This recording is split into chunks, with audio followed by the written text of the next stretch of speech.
hello ma'am पुनः कम तौंद्रिगे नुआरिब्रो India की पावम सुलाई जगदीप धनकर हैरिस रिजाइन पीखरे वाइस प्रेसिडेंट की सीट तगिने नापिदमा अदुम तलाउरे नायखो नापता नायखो नापिचे अमतंग माही अमतंग ताखिगे फजन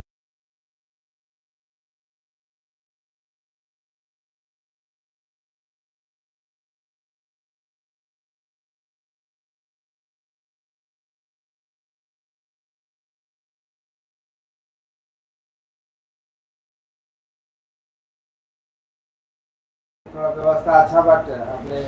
वालेकुम अस्सलाम अब्बास खान कम तौरगे ngasi di khar tap khare thabuk na matam cha de dana ni मैं मारो बीबी आदे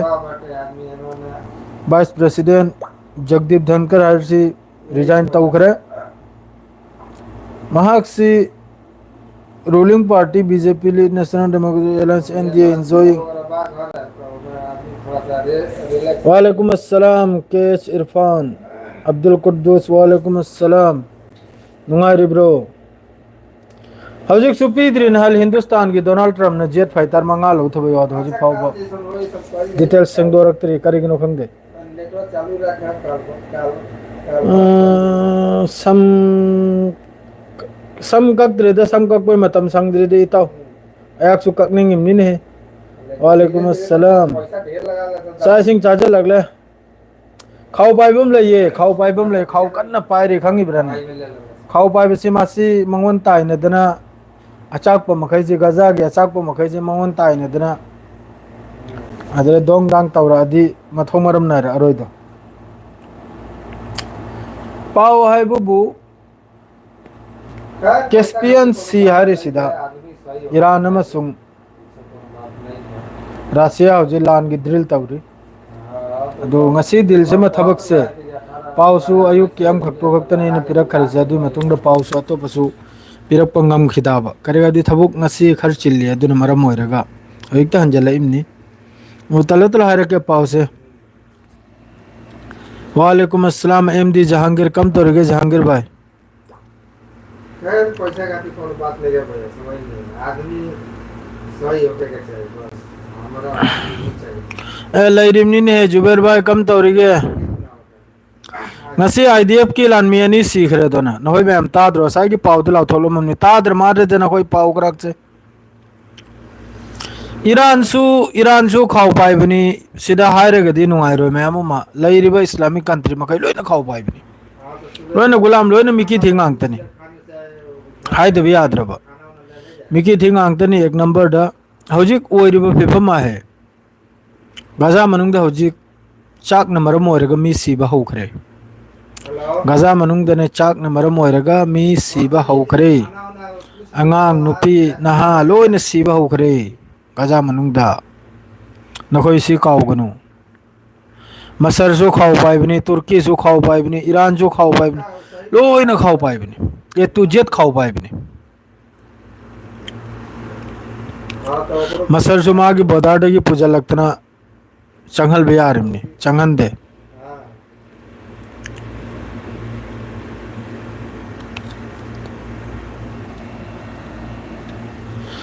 अदुम इंडिया की न्यूज़ तो रंगनी द जुबेरा दो कसु लेते ईरान द कसु एक लेते समना द ईरान द ने कसु एक लेते हायरोदी लेरम बे आय दुगा नाकलम द हायरोदी सुबले लेते करगा दे होजे गजा मनुंग दो ओरि फिफम से नकोई द हायरे गने मादरे नकोई मई सावरक पसु यावरक ने ई थकता गजा लोई की बे मतुंग द ईरान ने होरे करी कान दौरी अखोइन लर्जी लेहरे करिकान दौरी मसर लेहरे करिकान दौरी सीरिया लेहरे करिकान ना गजा लोई के मतुंग गजा से लोइरमना याम साथिन लोइरमना नखोय खंगदना गूगल दुदने अल जजीरा है यू अदुगने अमक्तंग येंगु पादना अमक्कत येंग ngasi chahi ani lan tawna chira kanana kayam mateng tawkramno फिलिस्तीन की कनाना करी मतंग तौरक्रमनो ट्राक कया लेबे खंग्रा रापा बोदारडा ट्राक लिसिंग तरुक कनानो मतंग तौरसे चाइना रशिया अतै अतै कंट्री यूरोप कंट्री दगिनी लाइसे ट्राक लिसिंग तरुक रापा बोदारडा हुजिक बन तौदन लैरिम चंगन ददना मसर की तरफ तक IDF की तरफ तक अदोडी येंखर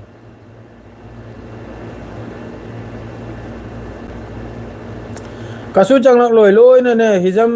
चंचन लोइना पॉलिटिक्स ने खंगिब्राने लोइना पॉलिटिक्स ने इजराइल गाजा बु ओइरेगा लोइना पॉलिटिक्स सानरिम ने ईरान हौजिक तुर्की दसु असायुकना इन लाउथोकलो ममनी तुर्की की प्रेसिडेंट दसु फोन तौरेगा फॉरेन मिनिस्टर दसु फोन तौरेगा इस्लामिक कंट्री मखैजे अमत्तो ओइना गाजा दा हौजिक तौरसमा दु गाजा दा हौजिक कंट्री कुल मंगाना अथुबदा सिसफायर तौबगी अद्रेदी बॉर्डर दा हौजिक ब्लॉकेट तौरिबा है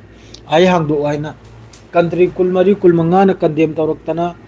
अद्रेदी अकलबो वाहरे इमनाबा इजराइल की मथकता दो कराया बे याकोई मखैजे कराया बे याकोई मखैजे ईरान ने करे तौखरा दुम खताई भी रखलो ईरान ने हौजिक लान ले है इजराइल के ईरान ने करी हाई क्रम ना लान ले पसीगी माना थम्मिबो अफम से करी नोबा इजराइल की मनाकता सपोर्ट तो नते ईरान खतने से सपोर्ट तो अदो सुमाना गजा की करी तौखरना दुनिया से मनुंग दसी हाइरु रेगने आइगे सब्सक्राइबर में सावरासु याइबा ईरान को सपोर्ट तो दे अदु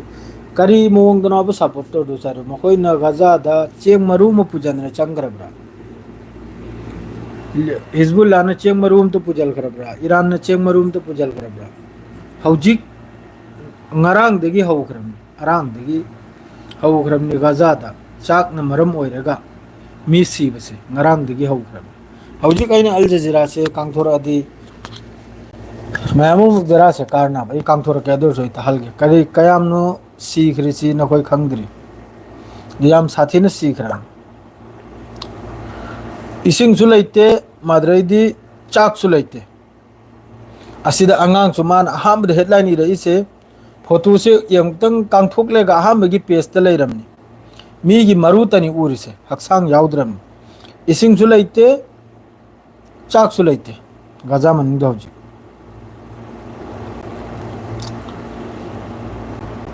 मी तरा मंगा होजी नालकु मंग मी तरा मंगा सी नहा याउननी नहा मरी याउननी चाक न मरम ओइरेगा होजी नालकु मंग अपुल बदा मी हुमफुगा हुमथोई असिदा चाक लौफमदा मी कुल तरुक दरे मियोय तरा मंगा सिनबु चाक हेंदना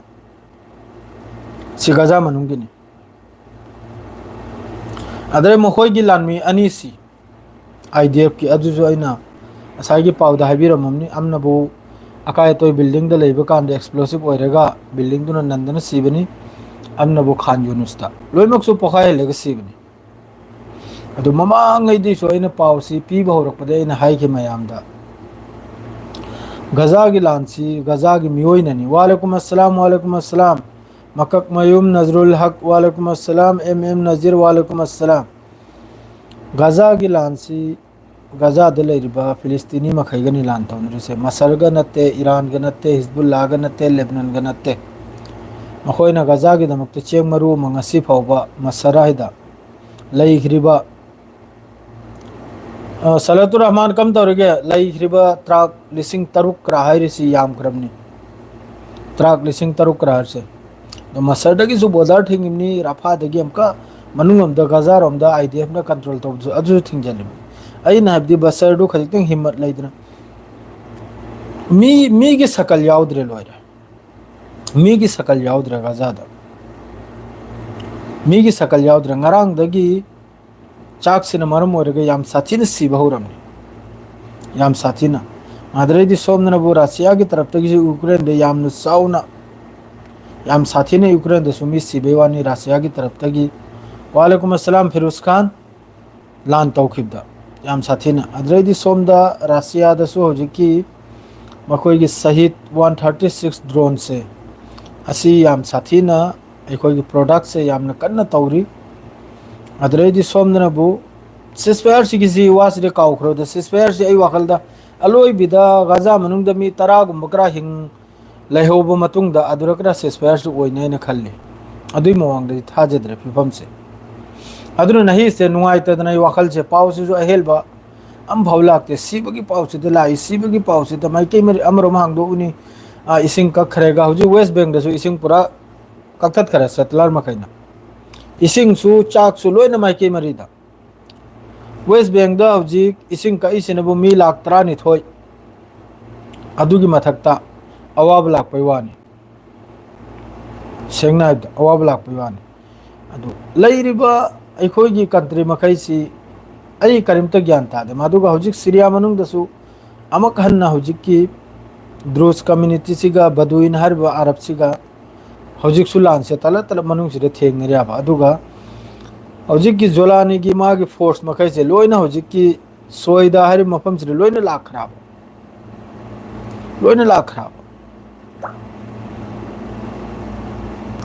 लान सोकनरीने लान सोकनरी अइना हरिदी अतै अतै कंट्री मखैना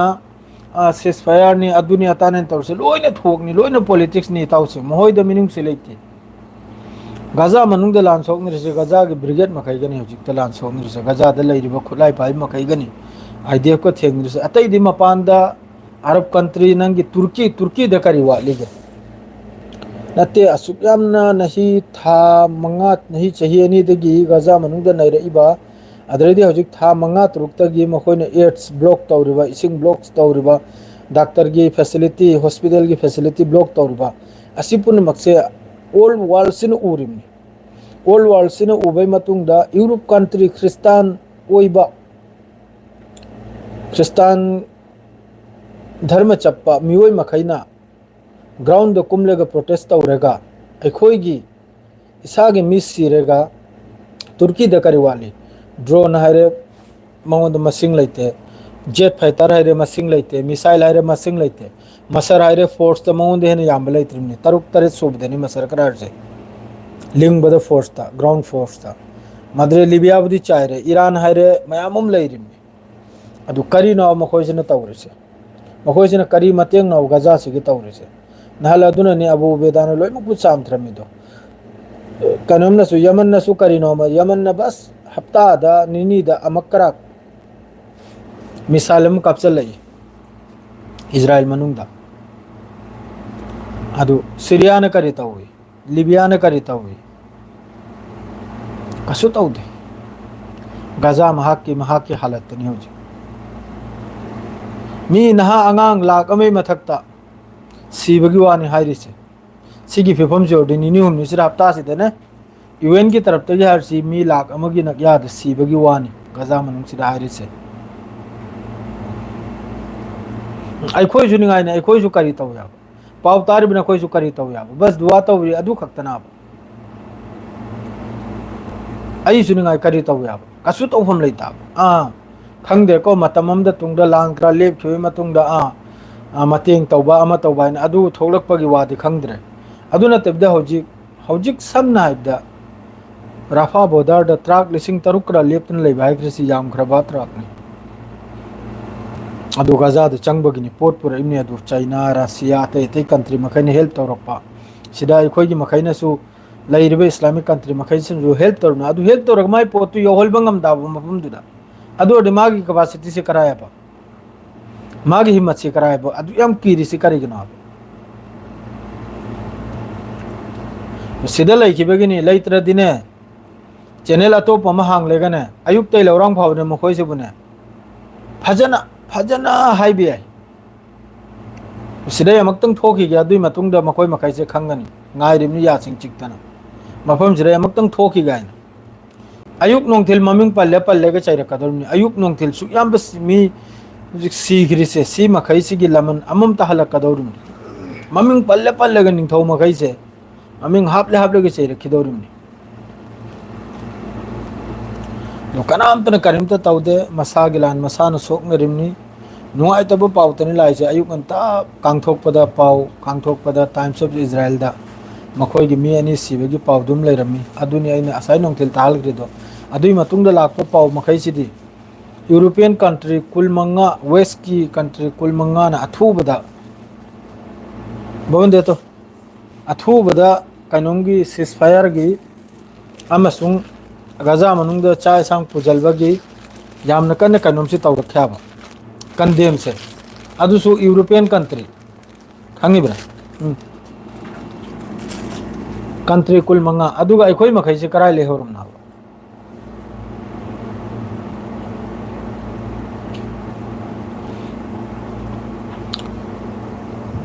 ꯑꯗꯨꯒ ꯑꯃꯛꯀ ꯑꯃꯦꯔꯤꯀꯥꯅꯁꯨ ꯍꯥꯏꯔꯤ ꯏꯔꯥꯟꯒꯤ ꯃꯊꯛꯇ ꯂꯥꯟ ꯇꯧꯕꯒꯤ ꯋꯥ ꯁꯤꯃꯁꯨ ꯈꯪꯖꯤꯜꯍꯧ ꯖꯦꯁꯥ ꯇꯥꯏꯝꯗ ꯇꯧꯈꯤꯕ ꯌꯥꯏ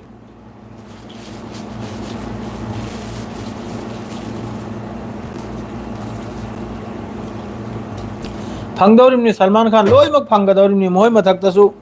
ꯁꯣꯏꯗ꯭ꯔꯕꯅꯤ ꯇꯥꯔꯛꯀꯗꯧꯔꯤꯕꯅꯤ ꯃꯣꯏ ꯃꯊꯛꯇꯁꯨ ꯑꯣꯟꯊꯣꯛꯅ ꯆꯥꯎꯅ ꯂꯩꯈ꯭ꯔꯕꯅꯤ ꯑꯆꯧꯕ ꯑꯜꯂꯥꯍꯒꯤ ꯇꯔꯞꯇꯒꯤꯁꯦ ꯂꯩꯈ꯭ꯔꯕꯅꯤ ꯃꯣꯏ ꯃꯊꯛꯇꯁꯨ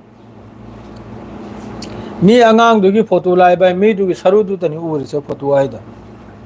ꯌꯦꯡꯕ ꯉꯝꯗꯦ ꯅꯣꯏꯗ ꯁꯝꯅ ꯍꯥꯏꯒꯦ ꯍꯦꯛꯇꯅꯦ ꯑꯜ ꯖꯖꯤꯔꯥꯗꯣ ꯍꯦꯛꯇ ꯌꯦꯡꯉꯨ ꯑꯁꯥꯝꯒꯤ ꯄꯥꯎ ꯑꯁꯥꯝꯒꯤ ꯍꯧꯖꯤꯛꯀꯤ ꯗꯨꯕ꯭ꯔꯤꯁꯤꯗ ꯌꯥꯝꯅ ꯀꯟꯅ ꯑꯁꯥꯝꯒꯤ ꯆꯤꯞ ꯃꯤꯅꯤꯁꯇꯔꯅ ꯂꯩꯔꯤꯕ ꯖꯃꯤꯟ ꯃꯈꯩꯗꯨ ꯈꯥꯁꯅꯤ ꯍꯥꯏ ꯈꯥꯁ ꯍꯥꯏꯗꯨ ꯈꯪꯕ꯭ꯔꯥ ꯁꯔꯀꯥꯔꯒꯤ ꯂꯝꯅꯤ ꯍꯥꯏꯅ ꯌꯥꯝꯅ ꯀꯟꯅ ꯊꯨꯒꯥꯏꯗꯅ ꯑꯁꯤꯗ ꯑꯌꯥꯝꯕꯗ ꯕꯪꯒꯥꯂꯤ ꯃꯨꯁꯜꯃꯥꯟ ꯑꯗꯩ ꯕꯪꯒꯥꯂꯤ ꯍꯤꯟꯗꯨꯁꯨ ꯌꯥꯎꯔꯤ ꯑꯗꯨ ꯃꯈꯣꯏ ꯃꯈꯩꯁꯤ ꯕꯪꯒ꯭ꯂꯥꯗꯦꯁꯇꯩ ꯆꯪꯁꯤꯜꯂꯛꯄꯅꯦ ꯍꯥꯏꯅ ꯌꯥꯝꯅ ꯀꯟꯅ ꯑꯗꯨꯏ ꯃꯊꯛꯇ ꯑꯥꯝꯁꯨꯅ ꯌꯥꯝꯅ ꯆꯥꯎꯅ ꯄ꯭ꯔꯣꯇꯦꯁ ꯌꯥꯝꯅ ꯆꯥꯎꯅ ꯍꯥꯏꯕꯗꯨꯕꯨ ꯌꯥꯝ ꯁꯥꯊꯤꯟ ꯆꯥꯎꯅꯅꯤ ꯄ꯭ꯔꯣꯇꯦꯁ ꯇꯧꯔꯤꯁꯦ